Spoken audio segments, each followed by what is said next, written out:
An elbow bird, the thing is to remember. The scene start to crumble to the sound of the drums.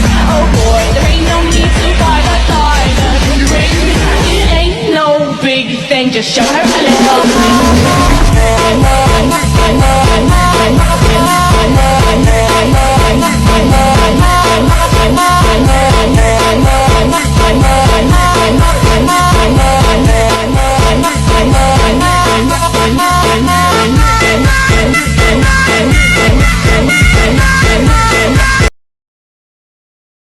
Baik, saya serius mewaktukan akan menjelaskan profil tentang PT Garuda Food Putra Putri Jaya Tbk. PT Garuda Food Putra Putri Jaya Tbk adalah salah satu perusahaan makanan dan minuman yang terbesar di Indonesia. Berdiri pada tahun 1990, kegiatan bisnis Garuda Food telah dirintis sejak tahun 1979 oleh pendiri perusahaan melalui PT Tudung Putra Jaya Tbj, sebuah perusahaan di Pati, Jawa Tengah yang memasarkan produk kacang yang kemudian dikenal sebagai kacang Garuda.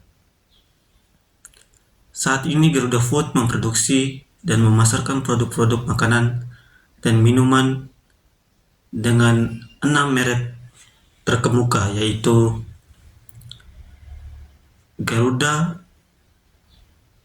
Geri Kocholatos, Klefon, Procis, dan Top Cheese. Sejumlah produknya mencakup biskuit, kacang, pilus, pelet, snack, dan konfeiteri, minuman susu, bubuk, coklat, keju, dan salada dressing. Garuda Food mengekspor produk-produknya ke lebih dari 20 negara, berfokus di negara-negara ASEAN, Tiongkok, dan India. Baik, selanjutnya saya akan menjelaskan pendiri dari PT Garuda Food. Pendirinya yaitu Bapak Sudamek Agung Waspodo Soejoto, kelahiran Rembang, Jawa Timur tahun 20 Maret 1956. Beliau adalah mantan pejuang yang memilih menekuni dunia usaha setelah bangsa Indonesia merdeka. Sebagai CEO Garuda Food yang beliau bangun sendiri serta orang terkaya nomor 35 di Indonesia. Menurutnya, keberhasilan ini bukan hanya tentang kebiasaan belajar, tetapi kemauan kuat mengejar sesuatu karena dari riwayat yang beliau paparkan bahwasannya beliau tidak pernah mendapatkan peringkat apapun selama menempuh pendidikan. Bahkan beliau pernah dibully semasa pendidikan karena namanya yang terdengar kuno. Perkenalkan, nama saya Batseba Runike Tanam. Saya akan menjelaskan tentang jajaran Dewan Komisaris. Komisaris Utama Bapak Sumamek Agian Waspado Senjot. Komisaris Independen Ronald Reginald Garden. Komisaris Independen Profesor Emeritus Drodjato Kunjaron Jeki PhD. Komisaris Independen Fitra Dewantara Terahini Arjan. Komisaris Independen Andi Kardan. Komisaris Payogaman Andi Senjato. Komisaris Sven Devlet. Komisaris Syharto Sunjanto. Komisaris Hamarto Hatmajan. Dan saya akan menjelaskan lagi jajaran direksi.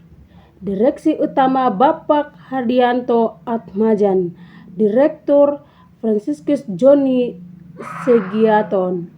Direktur John Ames Slenderhaman. Direktur Paulus Tanjot Kanon. Direktur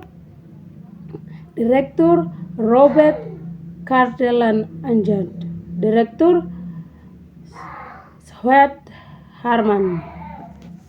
Baik, Saya Lesti Hasanah. Di sini saya akan menjelaskan sumber-sumber dana jangka pendek.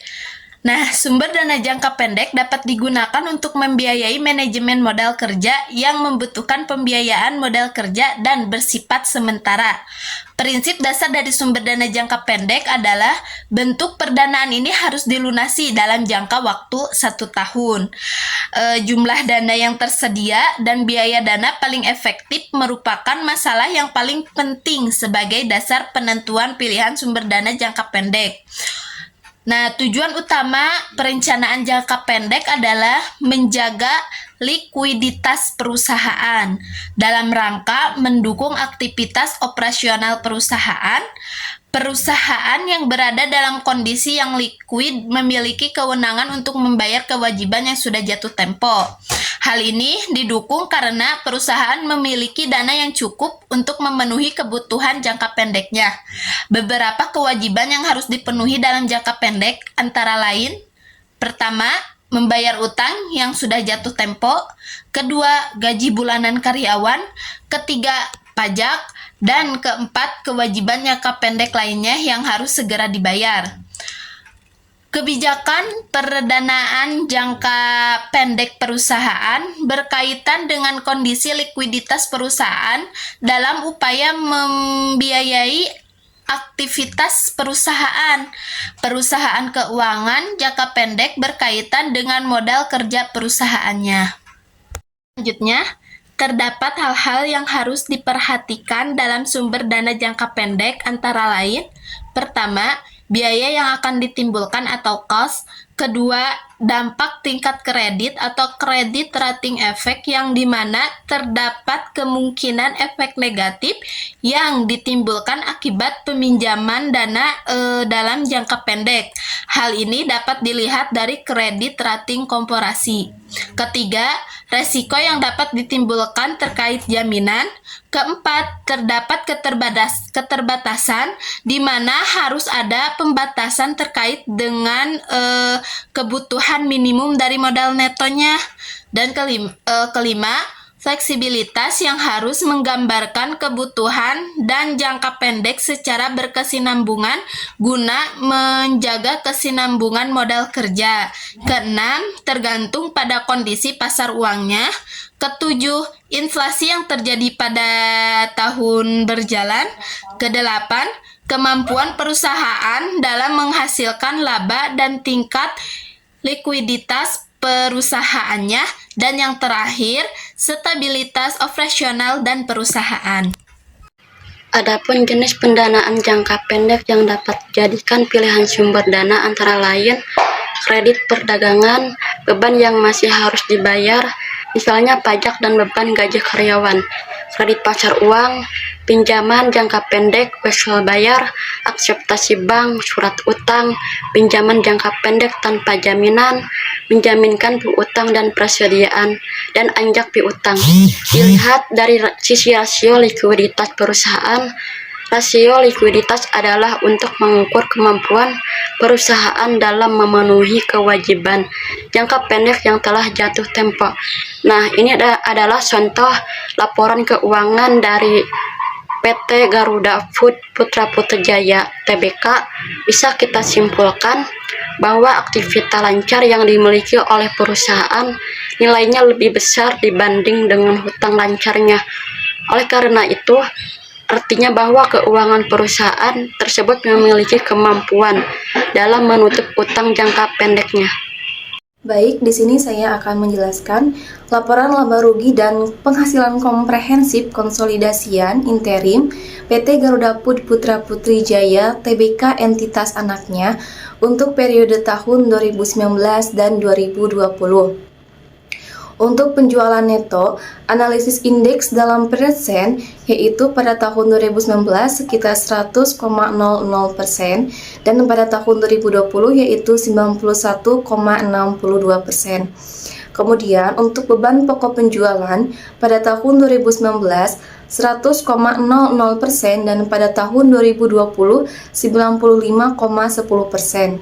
Untuk laba bruto pada tahun 2019 100,00% dan pada tahun 2020 83,90%. Kemudian untuk laba usaha pada tahun 2019 sekitar 100,00% dan pada tahun 2020 68,43%.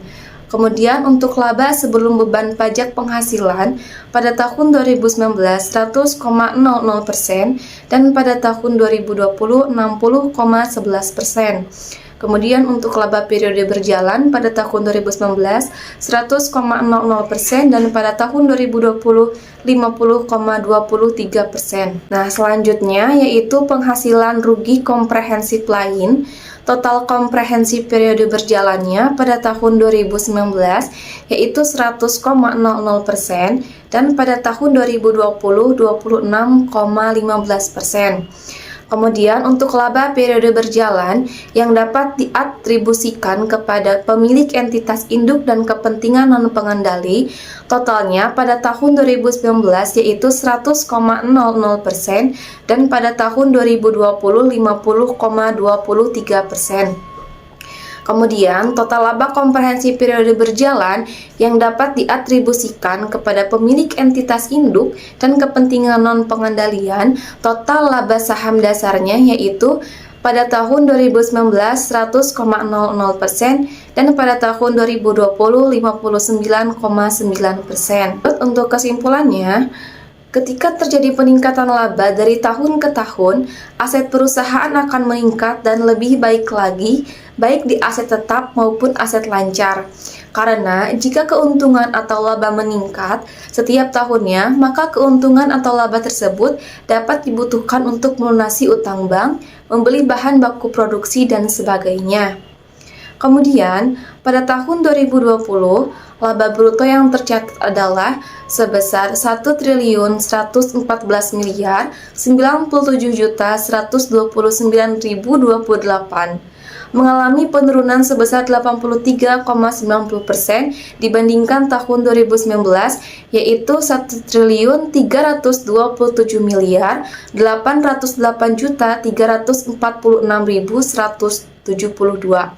Hal ini disebabkan karena penurunan beban pokok penjualan dan penjualan neto pada tahun 2020 bila dibandingkan dengan tahun 2019.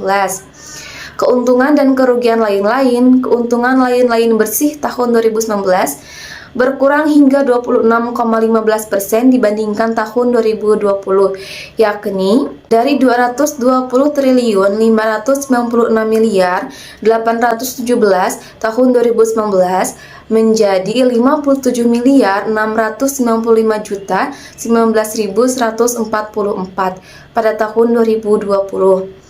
Penurunan ini disebabkan oleh selisih kurs atau penjabaran laporan keuangan neto, keuntungan atau kerugian aktuaria atas imbalan kerja karyawan neto, rugi komprehensif lain neto, pemilik entitas induk dan kepentingan non-pengendalian pada tahun 2019 berkurang sebesar 91,62% dibandingkan dengan tahun 2020.